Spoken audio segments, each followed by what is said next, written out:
No nii, minu viga. Vajutasin vale koha peal, katkes ära. Ühesõnaga,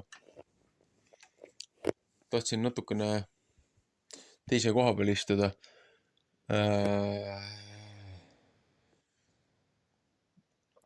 Läks seal tooli taga lugemiskohas juba kangeks. Ühesõnaga, mis ma tahtsin öelda. Kuna Taavet läks sinna teise linna peitu ja ütles preestrile, et kuningas saatis ta, et kas tal on sõjarelva, kas tal on süüa. Ja kuna Taavet oli siis pühitsetud juba selle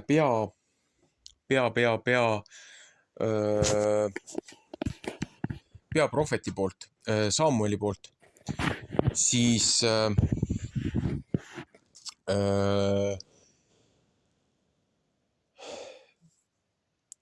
Taavet ja ta sõjamehed sõid seda leiba, seda ohvrianni leiba, mida pandi templis siis loojale ja mida siis võisid süüa peale seda pärast teatud aega ainult preestrid ja siis nagu pühitsetud inimesed. Aga Taavet ja ta mehed olid siis hoidnud ennast siis nii-öelda alkoholist, kangest alkoholist. Nad olid hoidnud ennast siis seksuaalsest vahekorrast ja need olid eelduseks sellel perioodil, kui templitööd, templitalitusi tehti, et nad võiksid üldse seda puhast leiba siis puutuda ja süüa ja nende tööriistad, toiduriistad pidid puhtad olema ja seda nad ka olid. Et selles mõttes Taavet ei rikkunud ei looja seadusega käskusi, aga kuna ta valetas preestrile, siis selle eest tuli ka karistus. Aga Taavet sai selle sõjariista, selle ainsa sõjariista, millega ta ju ise koljati maha lõi, koljati enda mõõga. Ja Saul ajas teda ju mitu korda taga ja nad sattusid ju sinna koopasse ja looja andis mitu korda, andis Taavetile positsiooni, kus Taavet oleks võinud Sauli hukata ja vägivaldselt võtta siis selle krooni üle. Aga Taavet ei teinud seda. Mitmel korral Taavet siis võttis kuningalt, esimesel korral võttis nagu hõlmast lõikas tüki ära kuuest, teisel korral võttis piigi ja ta selle kruusi ära ja andis need tagasi. Kuningas mõlemal korral ju sai aru, et Taavet on õiglasemalt käitunud kui tema, aga ikkagi ajas teda veel taga. Ja lõpuks Taavet ei uskunud ju teda enam. Ja Taavet läks ju elama sinna vilistitega koos ühte sealt äärealadele, oli seal teenriks. Ja siis, kui see viimane sõda tuli, kui need vilistid jälle rünnakule läksid, siis Saul ju läks selgeltnägija juurde. Seepärast, et Saul oli siis selles looja õnnistuses oli keelanud oma maal, kuningas Saul oli keelanud siis sellel maal, oli keelanud ära siis nende selgeltnägijate, nende posijate, sortside, kõikide nende divineerijate ja siis teemonite ja nende hingedega ühenduse võtjate praksised. Ja siis ta salaja läks ju ühe naisterahva juurde, kes veel pakkus seda teenust, aga kes väga kartis seda kuninga käsku. Ja siis, kui Saul käskis sellel naisel ühendust võtta ühega, siis naine ju ei teadnud alguses. Ja nüüd ongi siin see küsimus, et üldjuhul need, kellega need posijad ühendust võtavad, posijad, sõnujad, nekromantserid, need selgeltnägijad, üldjuhul nad ei saa ühendust nende sammuste lahkunud hingedega. Nad saavad ühendust nende teemonitega, nende puukidega, kes on nende inimestega kaasas olnud praktiliselt terve nende elu. Ja kes teavad, mida need inimesed on teinud, mida need on rääkinud, et selles mõttes nad võivad ju rääkida sellele küsijale ükskõik, mida nad ise tahavad. Või mida nad kuulda tahavad. Samas on ka neid, kes valetavad inimestele, kes ei kanalda neid asju, aga lihtsalt otsivad internetist nende inimeste kohta informatsiooni ja siis üritavad väita, et oi, näe, meile on seda räägitud ja teist räägitud ja kolmandat räägitud. Aga huvitav, et siin oli see, et looja lubas siis Samuelil peale seda väljakutsumist kuningas Sauliga rääkida ja ütles Saulile, et seepärast, et sa oled seda kurja praksist teinud, seepärast, et sa ei ole oma kohustust looja eest täitnud. Mitmel korral oled sa selle peale vilistanud, et selle asemel, et loojat nagu ausalt ja siiralt siis kuuletuda looja käskudele õpetustele, et oled siin oma pead ohvriandi teinud ja kõiki muid asju teinud. Ja siis ilma süüta veel rünnanud Taavetit, et et sinult on kuningriik on käest ära võetud. Et sa ei hävitanud Amaleki ära ja nii nagu oli kästud. See saab ju komistuskiviks kogu teie rahvale. Nende maakombe, nende talituste sidumistega ja nendel ohvrikividel käijatel, et nad rikuvad kogu maa rahva ära sellega, et nad hakkavad käima ja neid teemoneid kummardama kui oma jumalaid. Asterotid ja paalid ja kõik need muud asjad. Et Astarted, et igasugused need. Ja et ega sul pikka pidu ei ole, et varsti oled seal loojakarjas. Aga huvitav on see, et see, kes seda seal ütles, et sa oled temaga koos varsti peale seda, kui ta käis selle siis nii-öelda selle nõia juures, selle selgeltnägija juures. Kui Samuel oli aus ja õilis mees, tema pääses siis looja juurde nii-öelda, et sinna heasse kohta. Aga kui Saul korduvalt on rikkunud looja käskusi ja looja neid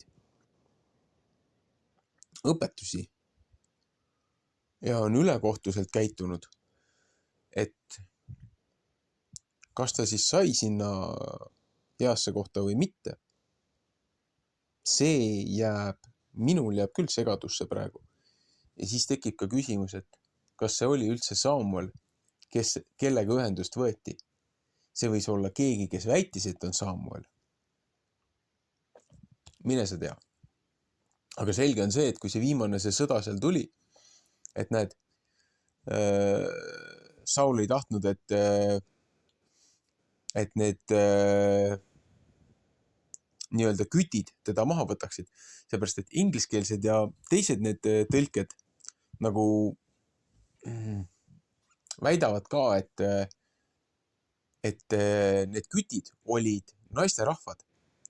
Et siin just selle nädala õpetusnädalas oli ka, et ühe kuninga vastu, kelle vastu sõditi, kes seal rahvast rõhus.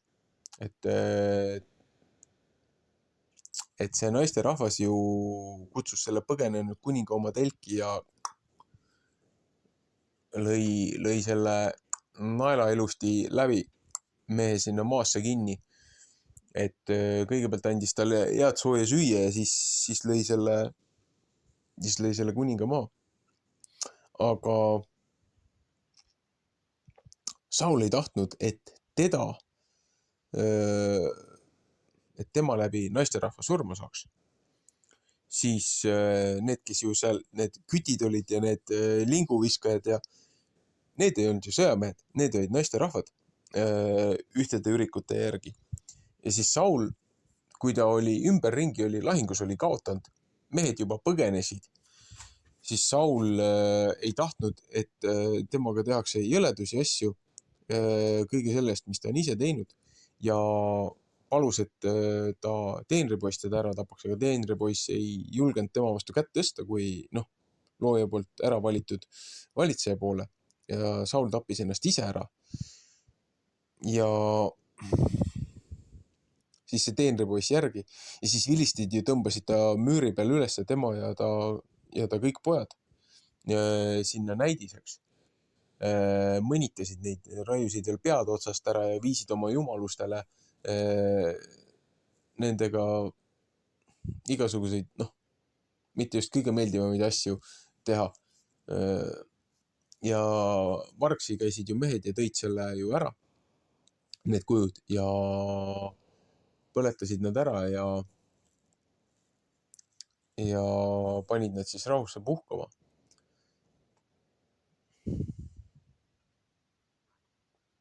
Jällegi teise külje pealt Taavet. Vaata seal maal, kus Taavet ringi käis ja rahvast kaitses ja päästis nende teiste eest.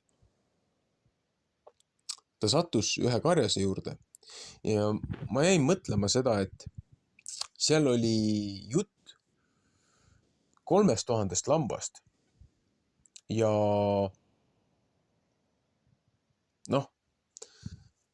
tema küsis sealt, üks oli hästi kange ja vihane ja kuri, ingliskeelsed tekstid ja teised allikad räägivad natukene mahlasemalt sellest, aga et see mees oli hästi kuri ja hästi tige ja hästi pahur ja kõik, mis tal oli hästi ihtne ja ei tahtnud oma põhimõtteliselt püksinööpigi oma varast kellelegi anda, olgu see siis tänutäheks või heatasuks. Aga et 3000 lammast, et karjatas ja hoidis neid ja valvas seda karja, onju. Ja et miks ma peaksin sellest midagigi andma siis Taavetile, onju. Et 10 maksma või midagi siukest. Et põhimõtteliselt umbes nagu meil on praegu see situatsioon, et läbi maksude konfiskeeritakse meie vara, et kui sa makse ei maksa, siis tullakse, võetakse vägisi sul käest ära ja pluss maksad veel intressi. Aga tema kaasa nägi, et see asi lõpeb halvasti.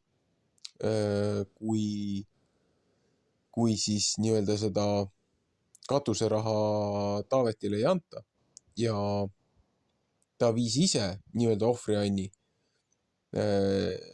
siis selle kaitseraha ja siis selle nii-öelda tänutähe ja selle ohvrianni, viis need leivad ja kange joogi ja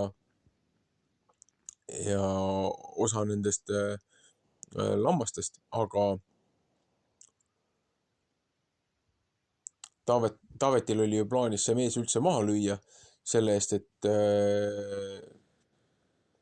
käskjalgadele öeldi, et mitte sentigi te ei saa. Aga tänu sellele naisele ja naise headele sõnadele, käitumisele, siis jäeti nii mees ellu, kui jäeti ka see ülejäänud vara puutumata. Aga huvitav on just see, et selle mehe ihnusest, isekusest ja jonnakusest, et looja siis otsustas selle mehe ise enda juurde ära koristada. Ja pärast tema naine sai veel Taavetile naiseks. Aga Saamul ise algselt oli lubanud ju Taavetile oma tütre selle eest, kui Taavet need vilistist pealiku maha lööb, selle koljati. Aga ta oli juba oma tütre oli kellelegi teisele andnud, et Taavetit trotsida, et iga hinna eest, et Taavet ise kuskil väljal surma saaks. Kuningas Saul ju püüdis ükskõik mida teha, et Taavetist lahti saada. Et siin käis pidevalt mingisugune vastutöö.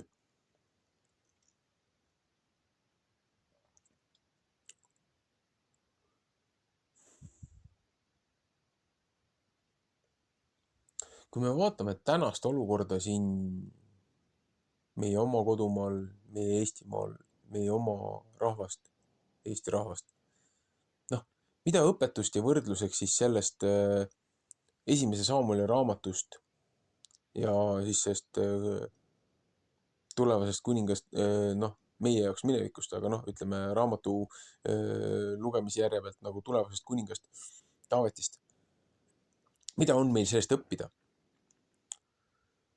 Noor poiss, noor väike poiss, tubli poiss,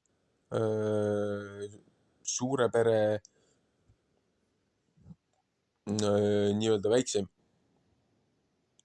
kellel olid siis kohus valvata isa siis loomakarja, oli karjapoiss, oli looja poolt antud anne mängida muusikat, olla selline ühelt küljelt õrna hingega hea inimene. Teiselt küljelt talle anti seda vaprust ja tugevust ja visadust ja sitkust, et ta suutis nende metsloomade ja kiskjatega rinda pista ja neid võita, kes tulid karja ära viima. Et noh, tema valve all, tema kaitse all ei saadud noh, võõrväed, ründajad, mis iganes, kes need olid, ei saanud kurja teha. Ta võttis nad kõik järjest rajalt maha. Ja looja andis talle järjest katsumusi, looja andis talle järjest õnnistusi. Ja iga kord, kui talle anti võimalus, ahvatlus, pandi talle nii-öelda jutumärkides rahapada silme ette. Ta otsustas sellest loobuda aadete ja õilsuse aspektist ja vaatest.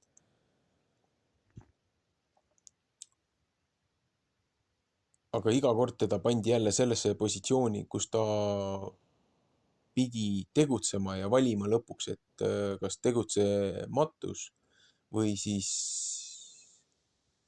vastutus.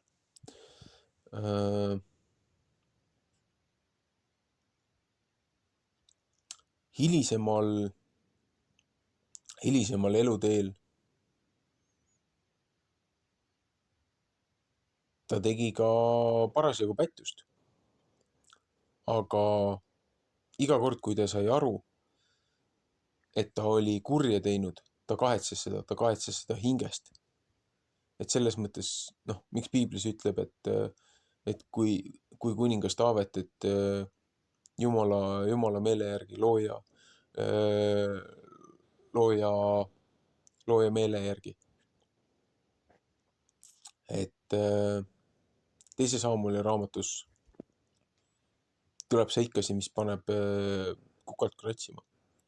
Aga siin näitab ka seda, et mehele on antud positsioon, mehele on antud võimalus ja nii mõningalgi korral ta kuritarvitas seda võimu, aga kui ta sai aru, millega ta oli hakkama saanud, siis ta kahetses seda ja ta tõsiselt kahetses seda. Meie tänane, need inimesed, kes meie oleme valinud enda üle või meile on antud ainult kelle vahel valida, et kes peaksid meid juhtima, õpetama, vedama, noh, mitte meie üle nagu mingid kuvjased valitsema, vaid olema tõesti nagu liidrid. Et absoluutvõim korrumpeerib absoluutselt, millest on äärmiselt kahju.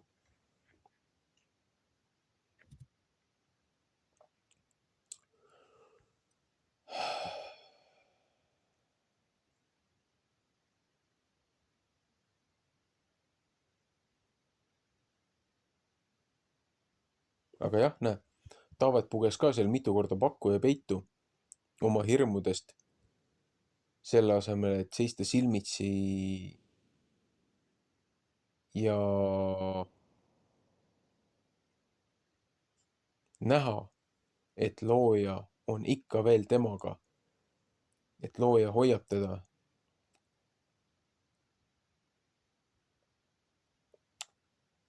Et Taavetil on ka huvitavaid paralleele Aabramiga. Aabram ju samamoodi, kui tulid need ründajad, kui Aabram seda 5 hiiglase sõdades seal osales, 2 5 vastu, või tähendab 2 3 vastu, Aabram oma 316 mehega või 17 mehega, et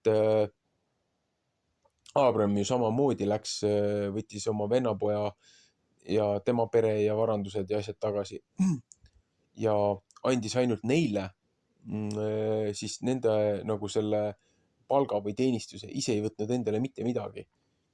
Et andis rahvale kõik, andis selle vara tagasi, mis ta sai nendelt Amaleki, ei, mitte Amaleki, kes see kuningas oli, Amrafeli käest, mis ta need varandused tagasi sai. Kui see Lot veel seal Soodomas Gomorras elas. Et Aabram andis ju selle vara, mis ei olnud tema oma, andis kõik tagasi. Aate ja õiglustundest. No, Taavetil oli ju see sammune asi, et kui ta läks seda linna päästma, mis oli maha põletatud ja ta oma naised olid kaasa võetud vangi ja kõik selle linna rahvase vara ja ihuliikmed, et ülejäänud põletati maha. Et Taavet ütles, noh, tal oli ka ju 600 meest umbes, et noh, et 400 läksid kaasa, 400, kes ei olnud võimelised seda retki enam käima, aga nad jäid ikkagi sõjarelvi hoidma, jäid seda maad jälgima, noh, et 2/3 läksid kaasa, 1/3 langes nii-öelda esiliinilt välja, aga nad ikkagi olid tagalas. Ja siis, kui nad tagasi tulid, siis üks osa nagu sõjameestest hakkas seal karjuma ja lõugama Taaveti vastu, et kui nad said, noh, Taavet sai oma naised sealt vilististe käest kätte ja selle muu vara, et need hakkasid lõugama, et kuule, et mis osa need teistele üldse anda on, et nagu nalja teete, et nad ei ole nagu seda ära teeninud. Et nad ei saa mitte midagi, mitte ühtegi senti, on ju, vaid ainult see, mis oli nagu nii-öelda, noh, nende kuradi kaasad või lapsed, on ju. Et võtke need ja kebige, noh. Aga igaüks täitis oma rolli, igaüks tegi oma osa, panustas. Seepärast, et kui Taavet ju ringi liikus seal nendel maadel, kus ta tegutses, kus ta neid vilisteid nottis ja neid teisi oma rahvast nii-öelda kaitses, et Taavet jagas kõigile võrdselt nii-öelda need varad tagasi, et me ei räägi siin kommunismist või sotsialismist, aga selles mõttes ta oli õiglane, et kõik täitsid oma rolli, kõik täitsid oma osa. Kedagi ei ülendatud teiste üle. Kellel oli oma vara, kellel oli rohkem, kellel oli vähem, noh, need, kellel oli rohkem, need said oma koguvara tagasi, kellel oli vähem, need said oma koguvara tagasi. Aga kogu rahva eest hoolitseti, ka kõige väetimate eest. Mitte niimoodi, et rikkad tõllas ja vaesed võllas, nagu meie poliitilisele ampluaale kombeks on.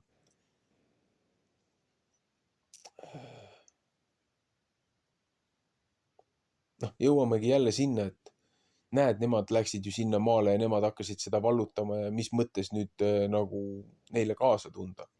Aga jõuame jällegi järjega tagasi selle noaaegse uputuse ülemaailmse selle kataklysmuse esimese maailma lõpu järgsesse aega, et kui kõik need hübriidid ja kõik need langenud inglite järeltulijad, need, keda me nimetame siis teemoniteks, on ju kehadeta hinged, kes siia ringlema jäid, kellest kasvasid need nii-öelda need jumalused. igasugused need India ja Kreeka ja Norra ja Skandinaavia ja Ameerika ja Aasia ja Aafrika need müüdid ja mütoloogid, Euroopa omad, mis sellest välja kujunesid,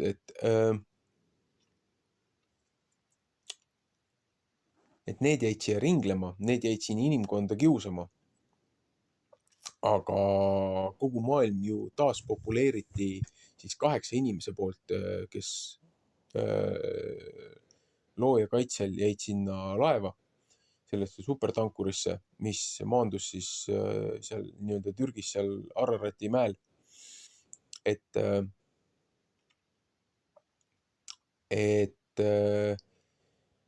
Noa jagas oma poegade vahel kogu selle ülejäänud maa ära ja Hammi lapsed varastasid siis selle Shemi laste pärandi. Aga Abram oli ju Shemi järeltulija ja Abram elas ju seal samusel maal, mille üle kogu see kaklus ja madin käib seal, kus see nii-öelda see Iisraeli kuningriigid hiljem loodi, kõik need ümbruskondsed maad. Et seal kogu aeg käib võimuvõitlus. Keegi üritab teiselt maad ära võtta. Noh, aga Abram ise elas seal maal. Looja saatis ta ju sealt välja, seepärast, et seal maal tehti igasugust kurjust ja ta isa majas ju kummardati neid igasuguseid kujusid ja jumalaid, keda ta isa ise siis valmistas. Seepärast, et kuningas käskis seda teha. Kuningas käskis teha igasuguseid mõistusevastaseid asju, seepärast kui sa seda ei teinud, siis sind surmati ja su varad konfiskeeriti. Täna tehakse ju täpselt sama. Mitte midagi uut ei ole siin. Ja inimesed ei tule selle pealegi, et meil on olemas väga head instruktsioonid, väga head juhised, väga hea kogumik õpetuseks ja manitsuseks, mis peaks olema elementaarasi, baasharidus meile kõigile. Piibli lugemine, Vana Testament, prohvetid, Uus Testament, vahepealt veel apokriiva, kõik need muud asjad. Et kogu moraalne koodeks ja sotsiaalse kokkuleppe alustalad on ju tegelikult ilusti piiblis välja toodud. Mis on õige käitumine, mis on vale käitumine, mis on kuritöö, mis on karistus. 10 käsku. Noh, see ei ole raske, aga meid on ju maast madalast õpetatud kompromiteerima ja valetama ja oma naha päästmiseks ükskõik mida tegema. Et see ei ole jätkusuutlik.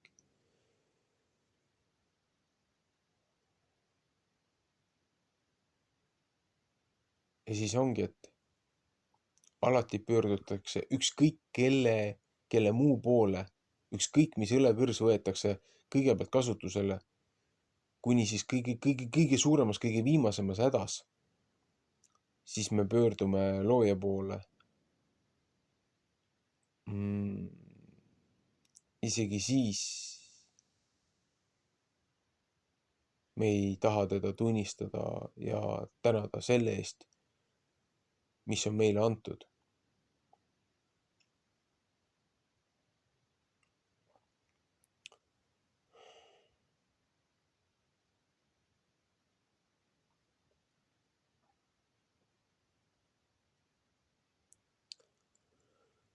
Olgu, sellega saab siis esimese Saamuli raamatu osa loetud. Oma väike viga ümberistumisega siis katkestasin kogemata selle esimese selle lugemise selle video ära, aga see on siis nii-öelda kommentaaride osa on selle viimase osa Saamuli raamatu viimase osa siis jätk, osa 2. Lihtsalt siin on nii palju mõtlemiseks ja mõtisklemiseks ja arusaamiseks.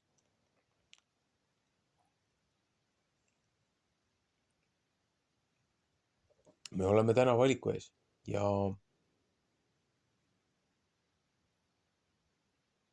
kes mille valib? Jällegi vaba tahte valik, aga jah, olgu, jätkame teinekord.